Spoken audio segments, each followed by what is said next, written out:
Hello everyone, I'm Freddy from KINGREAL Machinery. We are the metal processing machine manufacturer from Guangzhou, China. And today we want to introduce to you about our auto packaging machine for the metal profile. Like KINGREAL have the roll point machine for the metal profile like the CD, UD, CW, UW.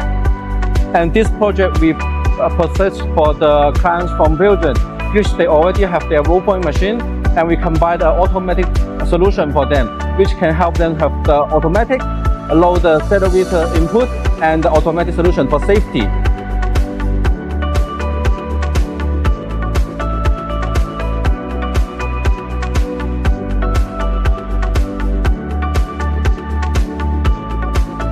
And for this machine, for the Euro standard, we also use the Siemens for the servo motor, for the Siemens control, and we can use the Wi-Fi to help the clients with the after sales. Let's check it out about this machine.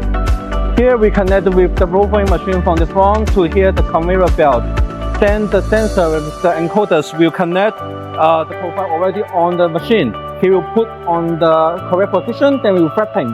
After the flapping, they will be setting with the small bumble like the 2x2, 2x4 or any size you want to set. So here we use for package the small bumbles. Like we already have the correct quantities here. He will fit to here to package one time. Like for the one package, we will package 2 or 3 bumbles. Like the PP or the plastic tape can be used. Then there is the auto stickers. After the package, our profiles will move on this position. Then we will have the manipulator to move the stickings to here. Then you already have a small bumble to the middle bumbles. You can use the forklift to convey your finished product to your stock. Then it will be more easier to convey it.